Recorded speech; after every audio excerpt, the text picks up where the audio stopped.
Hey Sally, hey Diego, hey Mary Ann. Good morning. Good morning. Hey. Did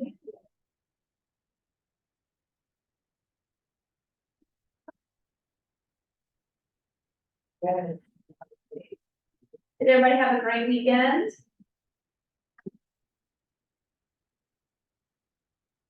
Nope, I guess I'm gonna take that as a yes.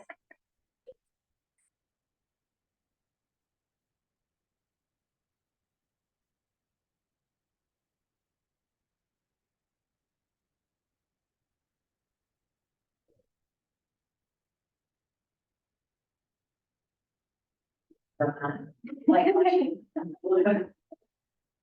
I've never ever done that.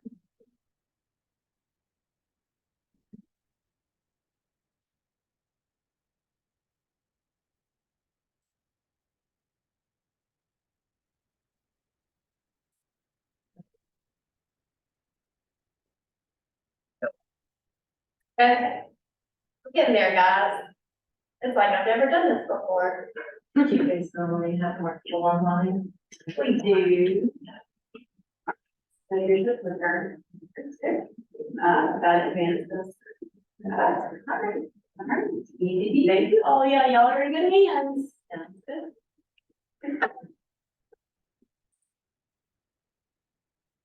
Maybe a few more minutes. Think you can start, you got people online. Okay. Sounds good. Hey, guys. Good morning. So, my name is Oya Hatch, and I am from North Atlanta.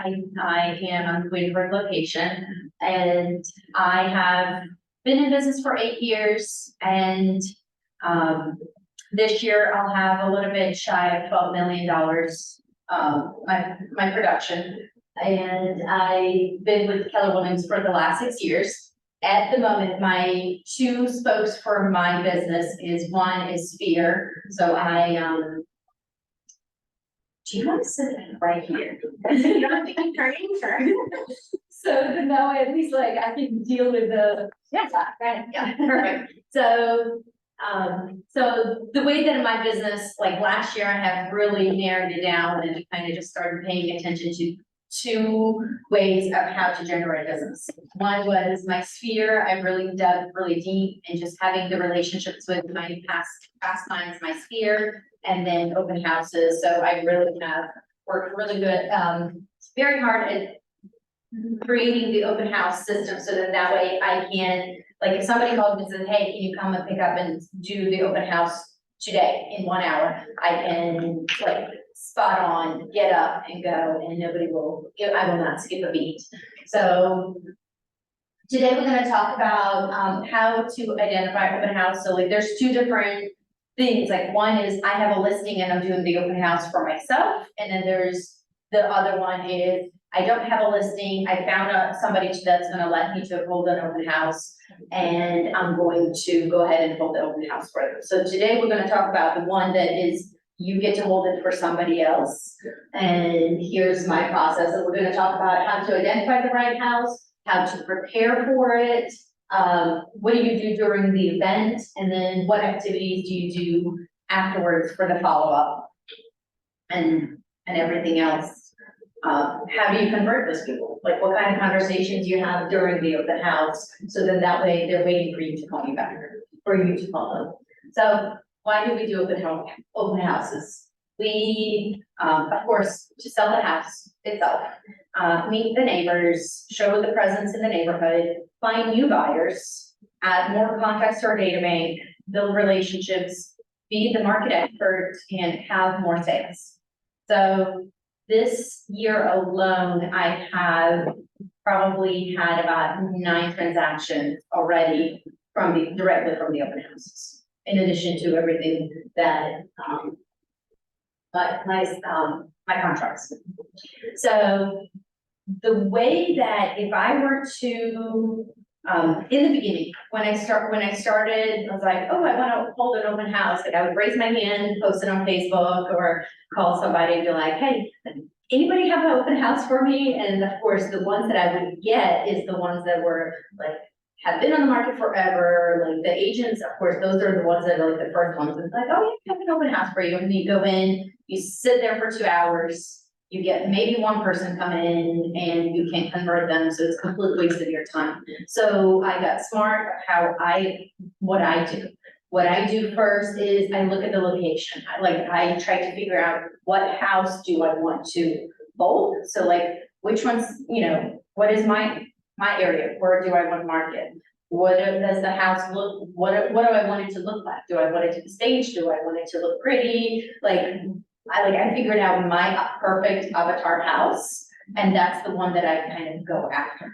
So once I kind of know what my standards are, then I go onto our own FMLS and I look at every single listing that our office holds.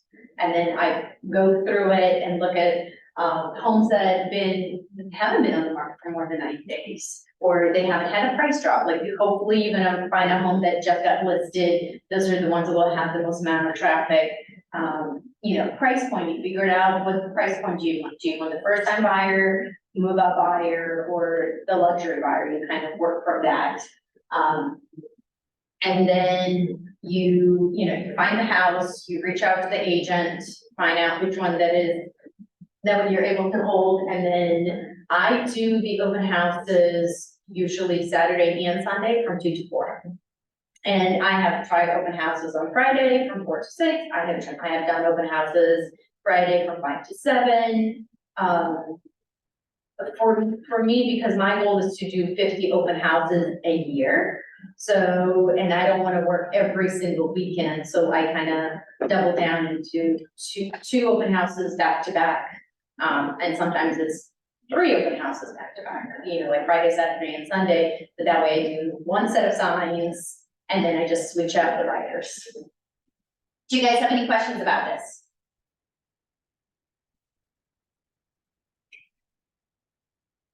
So when I choose the open house, some of the things that I do before the open house, I will go ahead and create a command ad.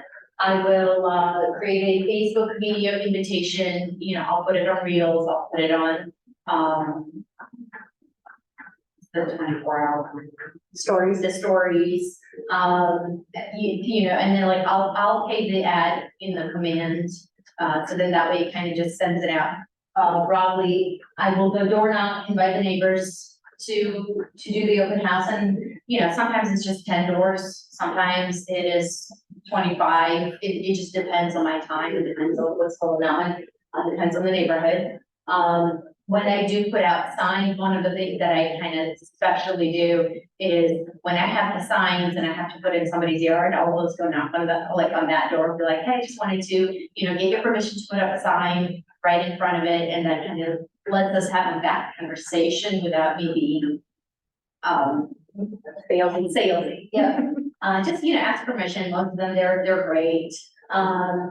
Prepare the marketing information to hand out, and we'll talk about all the information that I have at the open house, because the goal is to create the conversations, show them that you're the market expert, and then you put out as many open house signs as possible. So I do about 15 open house signs. So, and the way that my goal is, if you were driving up like a bigger highway, is essentially my sign is supposed to lead you directly to the house. Like you don't need to put it in GPS, and like I'll set up the balloons and it will take you directly to the open house. So, are you familiar with the ads on command? I haven't used them, but I know you're talking about the Facebook ads, right? Yeah. Yep, and we'll have a second class with Sam, and he's going to help us on the 30th. He's going to help us kind of like show you how to, if we wanted to use an ad, or if we do the smart plans, we're going to kind of cover that for the open house follow-up. So when I do the ads, I usually let's say I figure out what house I want to do on the Monday or Tuesday. Tuesday night or Wednesday, I'll have the ad go in live, and I'll spend about $20–25 for the open house. That way I just kind of have a traffic eyes and leads getting people to call me about it. So I'll spend about $25. I'll choose a 7 to 10 mile radius. Instead of, it's like, it can do up to 25, and that's just way too big. Nobody's gonna be driving from 25, so I'll do that. I'll put your, like your money shots for the ad, like the best pictures possible. And then I don't put the price on the house. So then that way people have to click in order for them to find out the price, and that's how you get more clicks. If you put the price, that's, nobody's clicking through that. And then learn more button will take them directly to my Keller Williams website, to that specific house. And then, on the ad, I'll put the time and date for the open house. Do you I have have a on question. your, Can I ask a question? Yeah, How do you choose a 7 or 10 mile radius? Facebook requires a minimum of 15 I miles. do it through command. And you can narrow it a little bit, so you can't go any less than, I think, no less than 7 miles, but they do let you narrow it a little bit. So command will narrow it and override Facebook? So in Facebook, you can also narrow it because it normally automatically puts the 25-mile radius, and you can do it up to, I think it's 7 or 10 miles. So you can narrow, but it's not like we used to be able to do 1 mile radius, and it's no longer that. It is like up to 7 miles. And command does the same thing. All right, my knowledge was Facebook made it a 15-mile minimum, but all right, I'll go with it. And it might have changed, but like when it's whatever the least amount of miles that you can do, I always slide that all the way to the bottom. But it is, I thought it was 7 to 10 miles. And that might have changed. You have questions? I was asking, do you have your KW website set up to where they have to register automatically? No, I don't. okay. Usually with the command, when they click it on the learn more, it automatically kind of captures their information. Okay. So once they go to my website, I already have their information, so I'll call them. Any other questions about this? Yeah. So, during the open house, so we already chose the open house. We know exactly what we're doing. We have put out the signs. I do the signs, Friday. If I'm doing the open house on Friday, then I do them Thursday night. Put them as many as possible, and then I'll do the balloons. I get the Mylar balloons, so that, from the dollar store, that way they will stay through the weekend. The ones that like the plastic one, the plastic ones, yeah, those will like deflate by the end of the day, so I kind of stay away from them. So when I come to the house, I make sure, all the lights are turned on, all the blinds are open, let the fresh air in, like I open all the doors, as many windows as I possibly can, so that it's a fresh air. And then, I turn on the candle, I'll set it up, and I'll show you guys what kind of information I put out at either a dining room table or the kitchen table.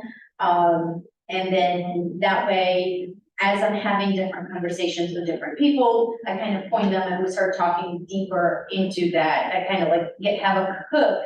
So then later on, when I call them, we'll talk about it a little bit further.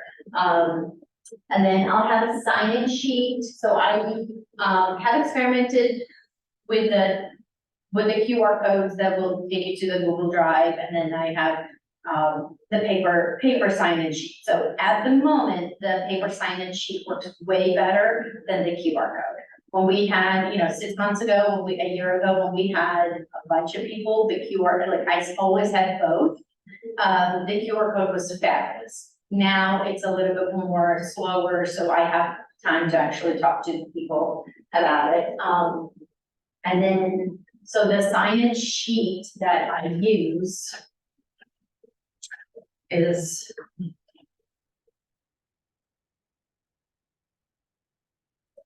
so, I use and I don't know if you guys can see this.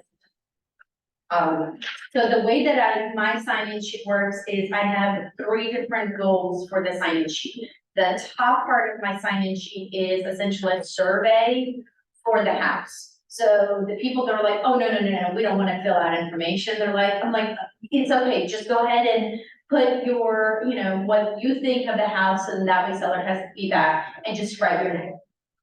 Like, that's it, like no pressure, if they don't want to sign in, they don't have to, but I kind of use this like a no pressure tactic. And then right below that, it'll ask for a name, email, phone number. It'll ask, are you working with a realtor? Yes or no? Are you pre-qualified for a mortgage? Yes or no? And then your real estate needs, just looking, plan to buy in a year, need to buy now, and I have a house to sell. And then right below that, I have, my ideal price for this home would be an additional notes. And like, I'll have my logo, my information below that. So as I'm talking to people, I will, I'll have those sheets out. Nobody volunteers to fill them out. But after you provide them some value, and a lot of times, like, I will not have a disclosures on the table, so I won't let them see the disclosures. If they ask us like, oh, how old is the roof? I'll say, I think it's 3 years old, or I think it's 5 years old. Let me double check on that. I'll email them to you. And then I'll hand it over, say, can you fill this out? And I'll email them to you. And they're expecting something for me to email them right away. And then the flyers that I have for the guests, I have, either like mini brochures or like regular flyers or whatever for that specific house. And, I'll have a business card, and I'll have, usually my favorite snack is I'll bring macaroons. I have done donuts in the past. I have done cookies. I have, just a big variety of macaroons. It's easy for them to pop in into their mouth and have bottled water. And then for the conversation starter, so when a client comes in, I will, say, welcome to the open house. And one of the first things I'll say, most of the people who come to the open house, they either are looking for a house or they're looking to sell their house. Which one are you? So then that way it lets me know right away what kind of conversation I need to have. And they'll say like, oh yeah, I'm just a neighbor and curious about the house, or I'm looking to buy. So as they're coming through, I'll kind of ask them several different questions. One of the questions I'll ask is, how long have you been looking for a house? I won't ask people if they're working with a real estate agent, because in the past I have kind of shot myself in the foot several times where like I'm talking to them, it's like, oh, are you working with a real estate agent? Their answer is always yes. And then afterwards, like when they want to confess that they don't have a real estate agent, they're like, well, we already lied to her. So, and like, they kind of like start kind of backtracking. So I just stopped asking that question. The ones that are working with the real estate agent, they will tell me point blank that yes, they are, or they will fill out this form, or they will, like, they'll say, oh yeah, do you know this agent? The way that I have gotten around that question is, instead of saying, are you working with a real estate agent, is how long have you been looking for a home? And then they'll say 2 months, whatever. And then in that time frame, did you find anything that you liked? And they'll say yes, or they'll say no. And then the third question is, have you put any offers on it? If they have put offers on that house, they have an agent. Then like that immediately lets me know that they have an agent. The ones are like, no, we haven't.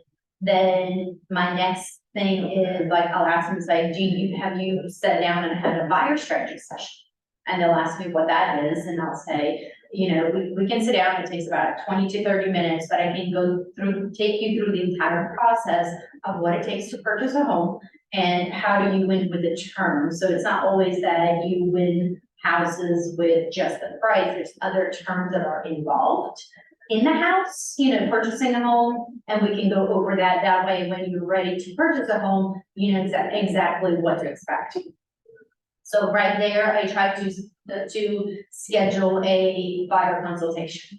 And a lot of times they'll say, no, we haven't had that. Like, that's interesting. So I'll go ahead and schedule it with them. And what I do is I will bring my I'll have my buyer consultation packet right on the desk, and I'll say, like, we'll just go over this book. We'll explain to them what it takes to purchase a home. So when I go and do a buyer consultation, like, I'll go over the process, just kind of like step-by-step process.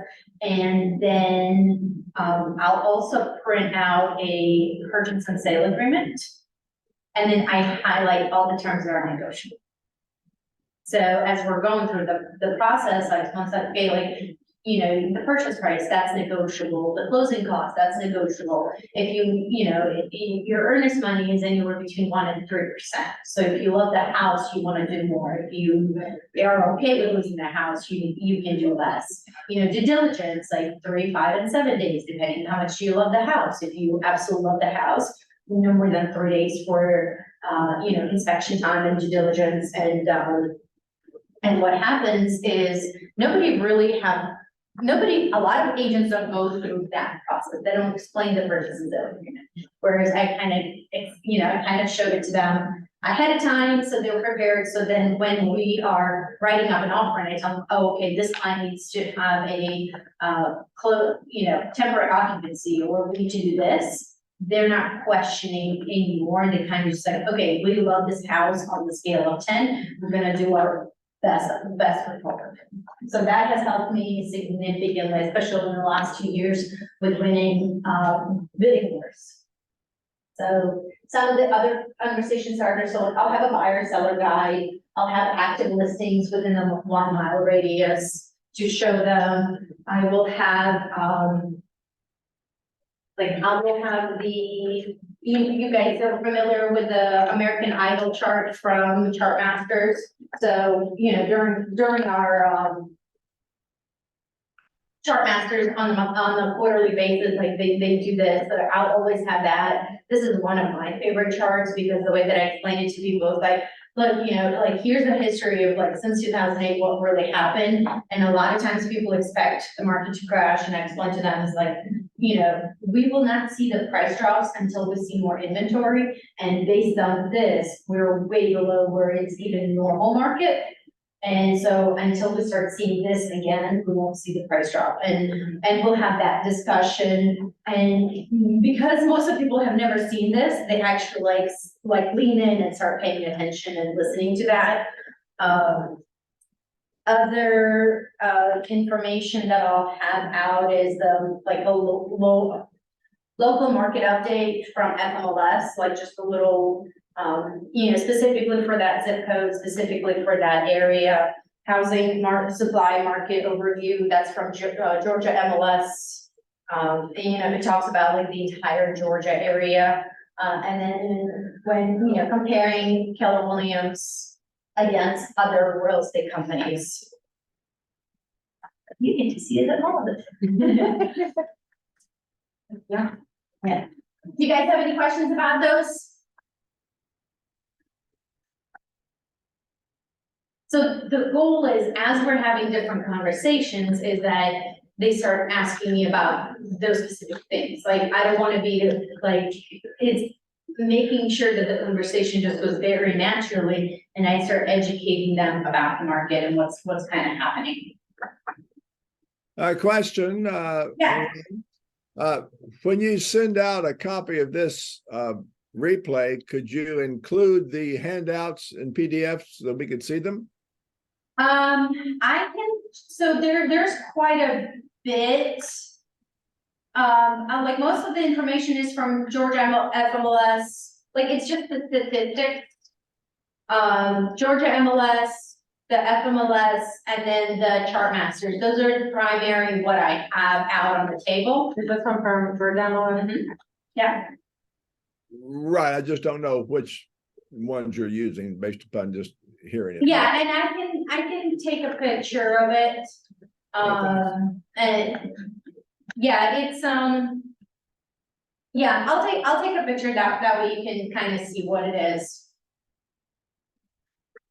And and a lot of people are not statistic people, so they don't care, but the ones that are very statistic oriented, they sit down and they start studying that, and we have a good conversation about it.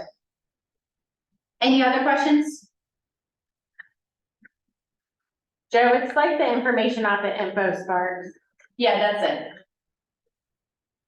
That's what I use. He just chose which ones he wanted to print out.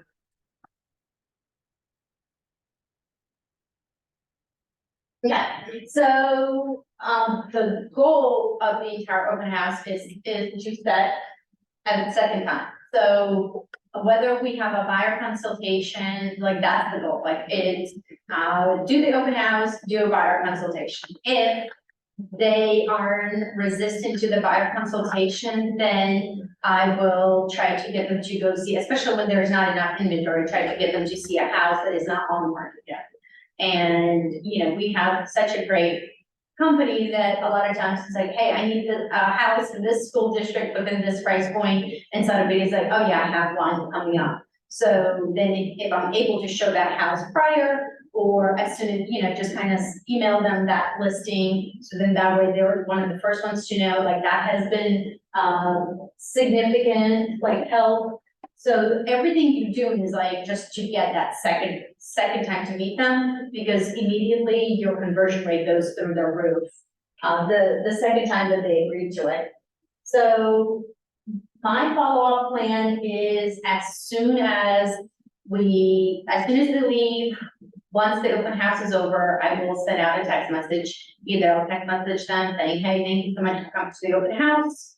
It was a pleasure meeting you. I will send you out the information that I promised later on this evening. Then, or I'll send them a video, just me saying, you know, right in the house saying, hey, it was a pleasure meeting you and your family. I'm looking forward, you know, to answering any of your real estate questions. And then I send that. Then I will come home. So I will come home and I will email them the disclosures, whatever information I promised, I will send them out in an email. One of the tricks that I do while I am talking with the people, when they filled out the information, like their contact information on the sheet, I will fold different sheets different way.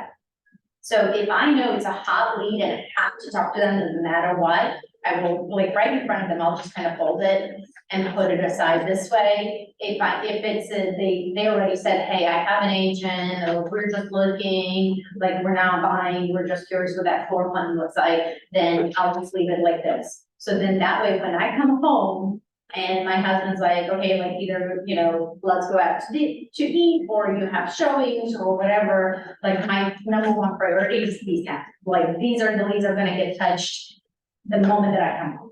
Like number one, afterwards, like if I have to send out an email the following day to the rest of the people, then I will, or, you know, that evening.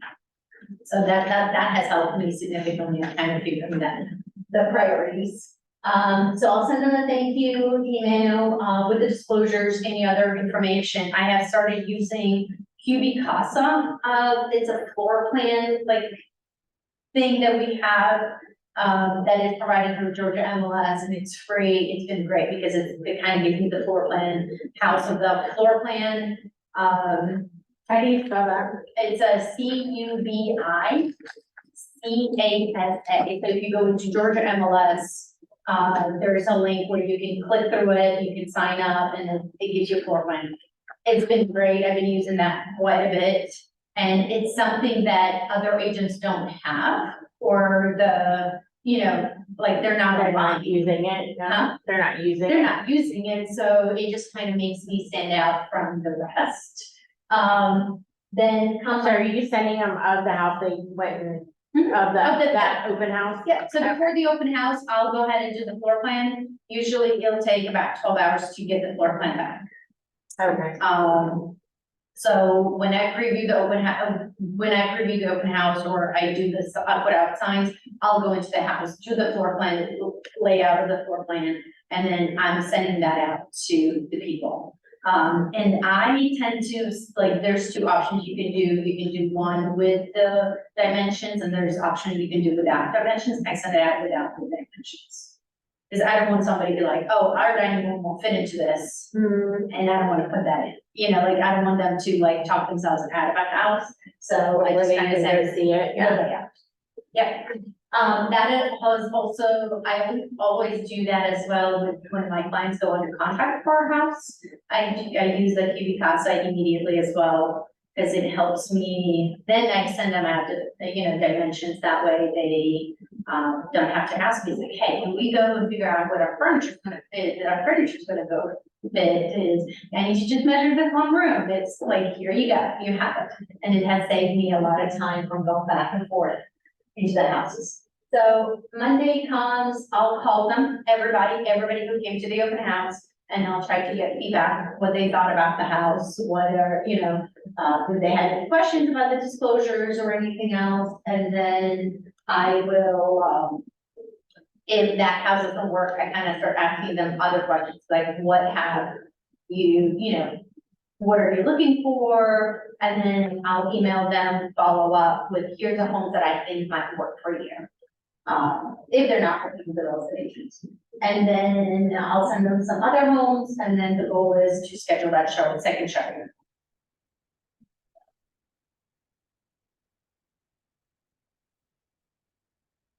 So, and then I'll set them up, like, long-term follow-up is, I'll set them up on the, home search. And I don't send them like the auto emails. I will go through, kind of make sure that the house, what I'm sending them, it's a little bit more randomized. And then that way I can follow up, like I'll email them homes, and I'll call them and say, hey, did you receive the homes? Did you like any of them? Or with a text message, connect them with the lender, because we know that if we connect them with the lender's always gonna send them back to us.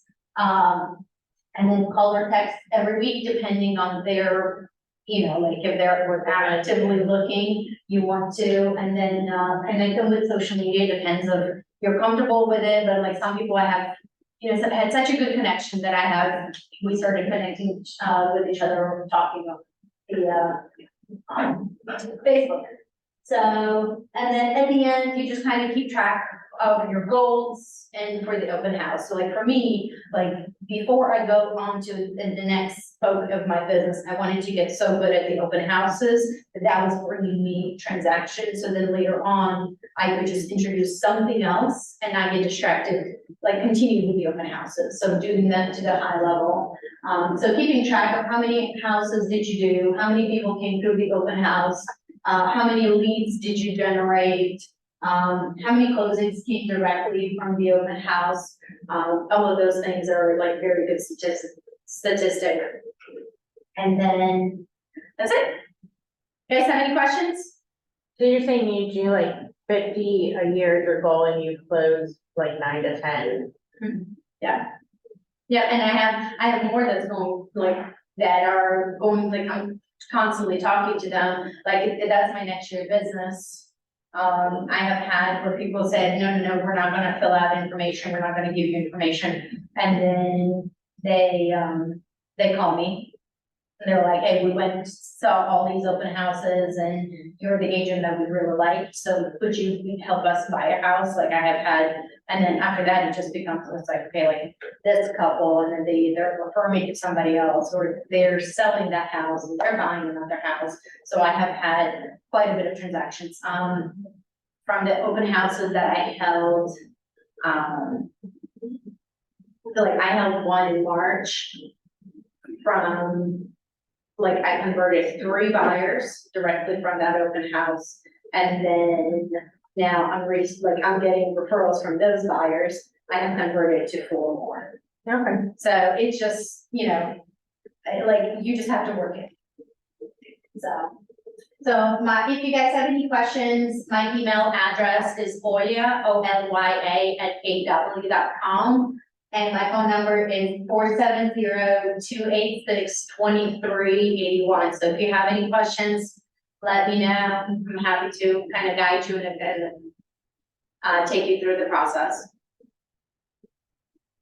Do you guys have any other questions? Do you mind if I keep just this? Yeah. Ours is similar, but we don't have all that on there. Yeah, and I have experimented, and like, it's all shift and pivot all the time of figuring out, it's like, what's working, what's not working, and what would I adjust? And this one is kind of like no pressure sign-in sheet, so it's been great. Well, thank you guys. If you don't have any Thank questions, you. have a great day. I don't know. I don't know either, Jessica. Jessica does that. Yeah. Did Brian do these? Diana Devers? Yep.